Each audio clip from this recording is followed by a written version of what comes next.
kuzatib boring, ko'rib boring, o'qib boring, eshitib boring.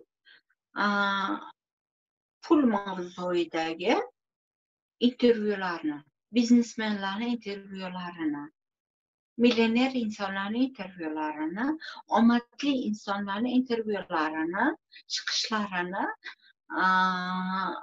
vebinarlarini, treninglarni kuzatib boring.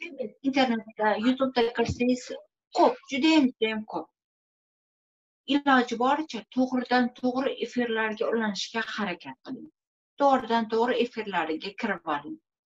Bor, ko'piga podpisatsiya qilsangiz, bittasi bo'lmasam, bittasi to'g'ridan-to'g'ri efirga chiqadi. Mana shu to'g'ridan-to'g'ri efirda payti hech narsaga yashirilmasdan beriladi.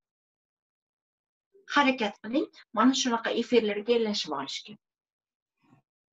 Ko'p har xilini eshiting, chunki har xil insonning hayoti siz xuddiki 400 yil yashadingiz, 4 ta insonni eshitsangiz. Siz shunchalar umringizni 400 yilini hozirgi yoshingizda yetib olgan bo'lasiz. Hozir masalan 20 yoshda bo'lsangiz, siz 4 ta odamni 100 yoshli insonlarni intervyusini eshitgan paytingizda, siz demak 420 yoshdagi insonni ongida bo'lasiz. Chunki uni hayot yo'lini siz уже anglab xulosa qilib bo'ldingiz, uni fikrlari orqali. Ya'ni sizni ongingiz уже o'sdi. Siz u bosib o'tgan yo'llarni ko'rib ancha xulosa olasiz. Judayam ko'p. Harakat qiling, mana shu narsalarni ko'rishga. YouTube'da, Google'da, kitob shaklida judayam ko'p. Hozir har xil sotsial setlar bor-ku.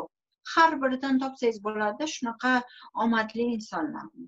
Tilda qiynaladigan bo'lsangiz, siz rus tilida qiynalaman deydigan bo'lsangiz, o'zbek tilida ham beradigan biznes trenerlar judayam ko'p va bepullari ham tiqilib ketgan.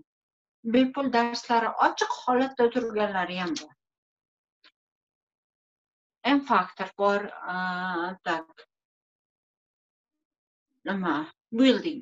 Murat Buildings bor. Murat Nazarov. Bularni Instagram stranичкалari ham bor. Bemalol ko'rib olishingiz mumkin. Qidirsangiz, poiskga bersangiz, o'zbek biznesmenlari deb qarang, o'zbek millionerlari deb qarang, juda bo'lmasa-da. Chiqib keladi. Instagramda ham, YouTube'da ham, Google'da ham. Xoh o'qiydigan formatini oling, xoh eshitadigan formatini, xoh video formatini ko'ring. Judayam ko'p. Sizda muammo bo'lmasin, ya'ni pulni ko'paytirmoqchi bo'lgan insonda megabaytda muammo bo'lmasin. Ravshanbek Xolniyozov. Shunga o'xshash judayam ko'p. Men hozir hammalariga birini aytsam biri qolib ketmasin deb temayapman-da, judayam ko'p.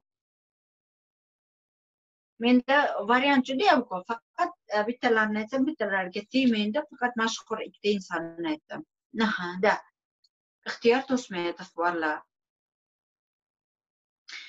Xullas, qidirsangiz chiqib kelaveradi. Qidirsangiz judayam ko'p bu insonlar. Xohlang ezoterik insonlarni izobiliyaga oid kitoblarini, audiolarini eshitishingiz mumkin. Bunaqasiga ham informatsiya judayam ko'p. Saidmurod Davlatov. Bular rus tilida beradilar. Bularda o'zbek tilida ma'lumot yo'q. Meni fikrimcha. Chunki men eshitganimda faqat rus tilida eshitganman bulardan.